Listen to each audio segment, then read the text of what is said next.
أعوذ بالله السميع العليم من الشيطان الرجيم بسم الله الرحمن الرحيم الحمد لله رب العالمين والصلاة والسلام على سيدنا ونبينا أبي القاسم محمد وآله الطيبين الطاهرين الذين أزهر الله عنهم الرجس وطهرهم تطهيرا. We're talking about tafsir of Quran in the times of the Prophet himself, and we discussed a few things in the last couple of sessions. Of the companions of the Prophet, mentioned by Jalaluddin Suyuti in his book Al-Itqan fi Ulum al-Quran, are these: Abu Bakr, Umar, Uthman, Ali, Abdullah ibn Abbas, Abdullah ibn Mas'ud, Ubay ibn Ka'b, Zayd ibn Sabit, Abu Musa Ash'ari, and Abdullah ibn Zubayr. These are the 10 companions that Suyuti has mentioned, who are the main companions of the Prophet, who were Mufassirin. There are others, for example, Abdullah ibn Umar, mentioned by a few, to be one of those companions who was well versed in tafsir of Quran. We also have a distinction here, whereas Ali is included as one of the companions, by Suyuti and others. We regard him as progeny, the Imams from everywhere, to have an unequal distinction and unparalleled status of being the recipient of the Prophet's complete knowledge regarding Quran. And hence, we regard them to be distinctly different as far as manifestation of Quranic knowledge is concerned. Of course, at the time of the Prophet himself, the tafsir, explanation, or exegesis, as the word used, to describe tafsir, E-X-E-G-E-S-I-S, exegesis. That was basically, referring to explaining the literary aspects of Quran, some occasional interpretation of one verse with the other, some traditions of the Prophet, some defining some verses, and as I said earlier, some basis of Judeo literature that was there, Judaic literature that was there. Historical event, talking about earlier prophets, that were the prophets in the Judaic tradition, and so on and so forth. Usually, as I would assume, that with the Prophet being present, what he said was ultimate. If he said that that's what it meant, that's what it meant. And we don't see any occasion by any of the companions, or anyone else for that matter, disputing the authority of the Prophet.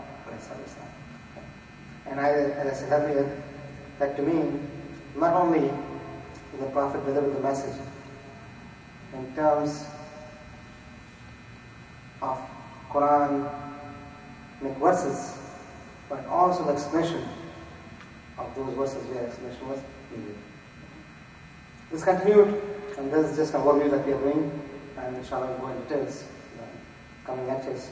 This continued in the periods of Ashab, after the Prophet, and also in the later period of Ashab, when their ranks dwindled, but yet some of them are present, each companion hearing from other. Then came the time of Tabi'in. This period is a period when ashabs are no more, companions are no more. Even though it overlaps, there is no definite, bifurcation that here the end period ended and other period began, because there were some companions alive who had longer life. But generally, who lived in the first 2 centuries of Islam, of Hijrah, the Tabi'in, those who had seen the companion of the Prophet. These now, since they were not directly recipient of the knowledge from the Prophet, relied more on the companions who had been earlier and from whom they had received knowledge. So the emphasis more was on traditions that they received from the companions. And this was to explain the verses of the Quran and to describe the realities mentioned in the Quran. At times, the traditions were fabricated also. At times, they had the Jewish or Judaic, underpinnings to it also. They quoted these traditions to explain the verses which needed more explanation. For example, Genesis, the reality of creation, of heaven and earth, beginning of the rivers and mountains. Let's say, for example, Aram, the city of Ad, one of the people who were, receiver of the chastisement of Allah subhanahu wa ta'ala, of Shaddad, and so called heaven. And sometimes when the errors of the Prophet, like this Prophet made an error, and regarding the alteration of books, and so on and so forth. Some of these are even attributed to the companions. This period, which is the beginning of the Umayyad period, and lasting throughout the Umayyad times, as the countries were being conquered,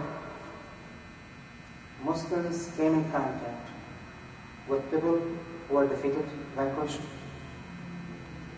and were involved in religious discussions with them, with their scholars, with the religious people, and the religious sects. This gave rise to a field of knowledge that we call ilm al-kalam.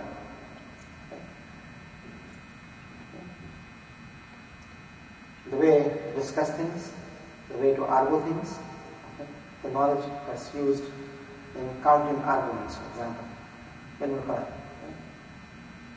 At the same time, the Greek philosophy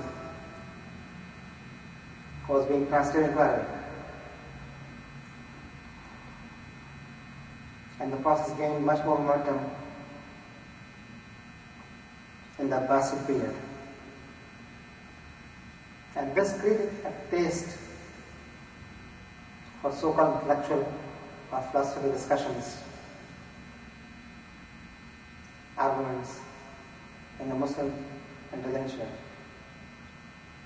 At the same time, tasawwuf, Sufism, or mystic tendencies in Islam